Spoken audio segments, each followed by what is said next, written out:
धन्यवाद चेयरमैन साहब, हमारे डीसी साहब, साथ बैठे हैं हमारे एसी साहब और सभी अधिकारीगण, मेरी निगम पार्षद बहनाएं और मेरे भाई और मीडिया के बंधु, सभी ने बजट पे अपनी अपनी बात रखी कि हम आय कैसे बढ़ा सकते हैं।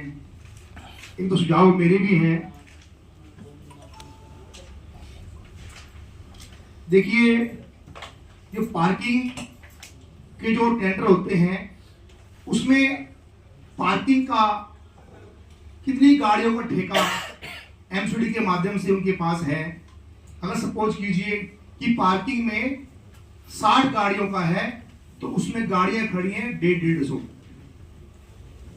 जो 90 गाड़ी एक्स्ट्रा है या तो उसको टो करके एमसीडी के या नीचे जमा की जाए तो उनकी पेनल्टी लगाकर उनको भी अक्ल लगे और लगाने वालों को भी लगे।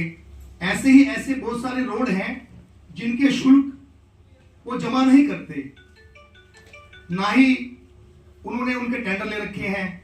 मात्र दिखावे के लिए बोर्ड लगा रखे हैं कि ये एमसीडी की पार्किंग है और इसके हम पैसे जमा कराते हैं। डीसी साहब, इस साथ बैठे हैं।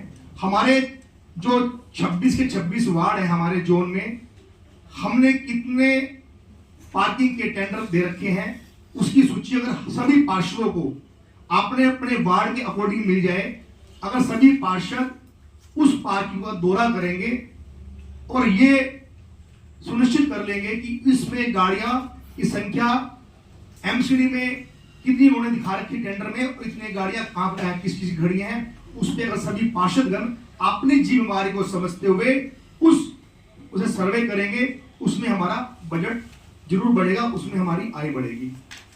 दूसरा सवाल है मेरा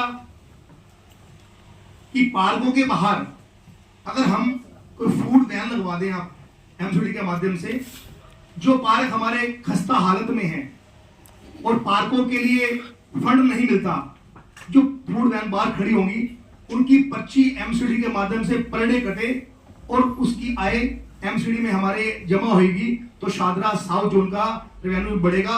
उस कारण हम अपने पार्कों का रख रखाव ज्यादा रख सकते हैं। तीसरी बात हो रहा है कि अभी बहन जी ने सबने कहा, सबका मेन ही था कि जो बाजार लगते हैं, सच्चाई है उसमें 50 की पर्ची कटती है और बाजार लगते हैं कम से कम 500 ठेले लगती हैं। वो पैसा कौन क्या करता है उसकी भी हर पार्षद को उसकी जानकारी मिले। जैसे सोम बाजार है, शुक्र बाजार है, मंगल बाजार है, कि इस बाजार में हमारे पास इतनी पर्चे कटती हैं, उनकी हमारे पास इतनी विवरण हमारे पास आया है, उसमें भी हम आकर अपने माध्यम से या एमसीडी के कर्मचारियों के माध्यम से सर्वे करवाएंगे तो बहुत ही उसमें भी लाभ हमारे को मिलेगा, जिसमें हमारा रेवेन्यू बढ़ेगा।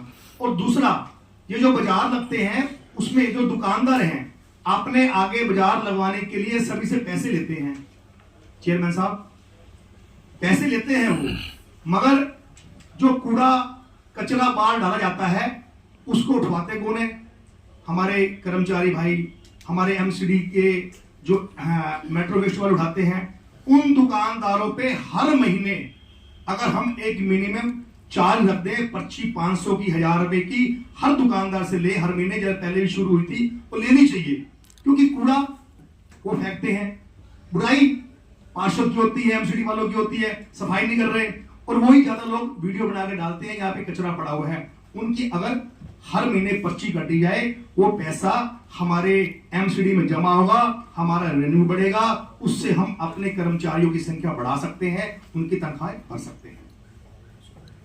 तो ये चेयरमैन साहब, आप इसको भी अपने मिनट्स में नोट करके हेडक्वार्टर तक पहुंचवाइए। और सभी की समस्या है कि डॉग्स के लिए, चाहे मैं चेयरमैन हूं, चाहे डिप्टी चेयरमैन, सभी हमारे भाई फोन करते हैं। 15 बार फोन करने के बाद भी कोई डॉग्स उठाने वाली वैन नहीं आती और ना ही कोई रिस्पॉन्स मिलता है। हट के हमारे को पार्षदों को यही सुनने को मिलता है, यार तुम एक डॉग्स काट रहा है, इस डॉग्स ने आज 6 बंदों को काट दिया, 7 को काट दिया, तुम जब डॉग्स नहीं उठवा सकते, काहे के पार्षद, काहे के चेयरमैन भाई? तो कमी कहाँ पे है? कमी वहाँ है कि हमारे जो साथीगण हैं, हमारे अधिकारी हैं, डीसी साहब, उनकी अगर नहीं है तो बयान बढ़वाई जाए, संख्या बढ़वाई जाए, ताकि हम क्षेत्र की आवाज, क्षेत्र की जनता के कार्य करवा सकें। चेयरमैन साहब, ये पॉइंट्स आप नोट कर हेडक्वार्टर जब आपके यहाँ से जाइए तो ये बिल्कुल हमारे को सुचारू ढंग से हमारे ये कम से कम हर 26 वार्ड है तो कम से कम 10 बयानें ऐसी हो, तुरंत इस पे एक्शन करें, उस पर कार्रवाई हो। बोलने के लिए बहुत कुछ है, मेरी नीमा ने, संदीप भाई ने, सभी पुराने एक्सपीरियंस वाले हैं, इन्होंने एक बात रखी, जिन पॉइंटों को मैंने भी रखा है, आपसे निवेदन है कि इस पॉइंट्स को आगे हेडक्वार्टर जरूर भेजें ताकि इस पे भी अमल हो सके। जय श्री राम, धन्यवाद।